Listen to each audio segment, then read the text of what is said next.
Assalamualaikum warahmatullahi wabarakatuh. Baik teman-teman, pada pertemuan kali ini kita akan membahas bab 2 berkenaan dengan manusia dan tugasnya sebagai khalifah di muka bumi. Langsung saja kita masuk ke materinya. Kita akan membahas Quran surat Al-Baqarah.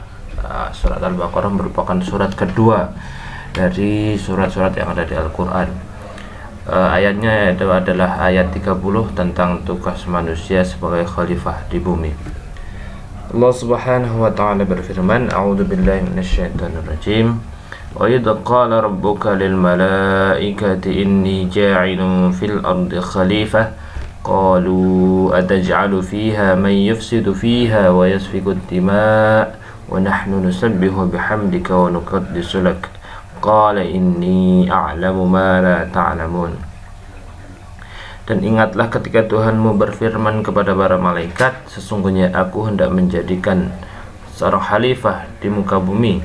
Mereka berkata, mengapa engkau menjadikan khalifah di bumi itu orang-orang yang membuat kerusakan badannya dan orang yang suka menumpahkan darah, padahal kami senantiasa bertasbih dengan memuji engkau dan mensucikan engkau. Allah Subhanahu wa ta'ala berfirman, sesungguhnya aku mengetahui apa yang tidak kamu ketahui.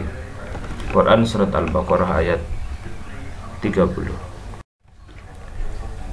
Kemudian arti perkata dari Quran surat Al-Baqarah ayat 30 ini yaitu yang pertama yaitu adalah wa, yang artinya dan, id ketika, qala berkata, rabbuka Tuhanmu, lil malaikah kepada malaikat, ini sesungguhnya aku di sini yaitu yang dimaksud aku Allah, ja'ilun hendak menjadikan fi di al-ard di bumi khalifah, seorang khalifah atau pemimpin.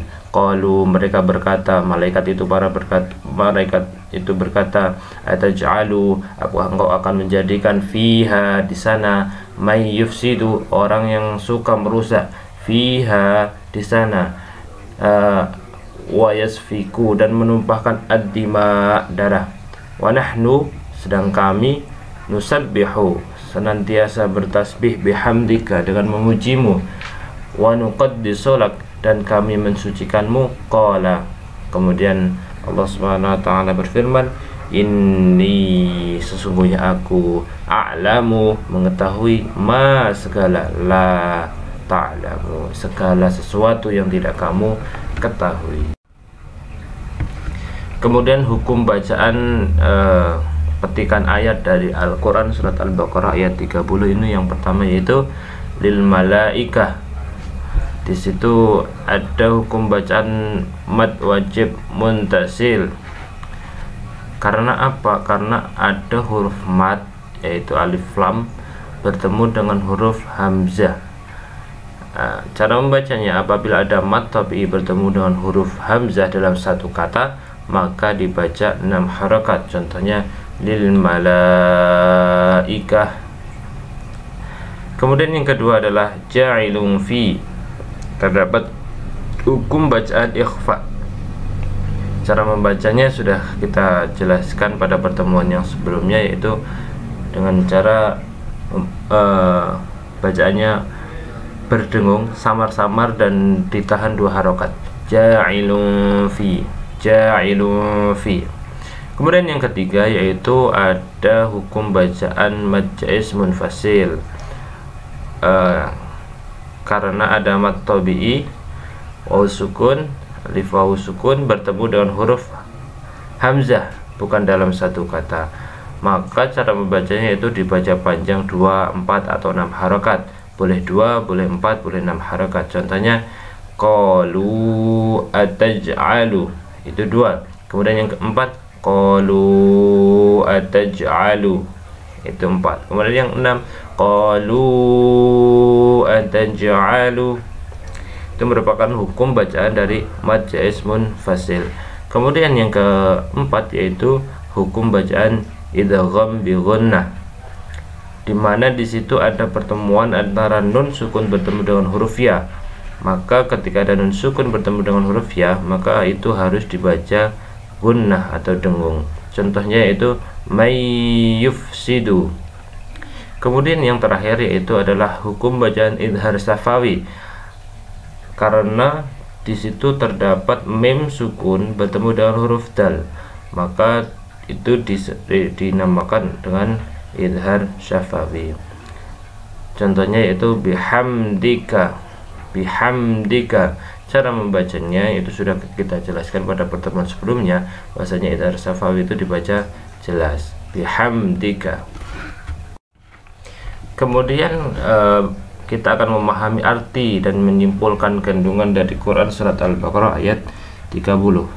Berdasarkan dari Quran surat Al-Baqarah ayat 30, maka dapat kita cari isi kandungannya sebagai berikut.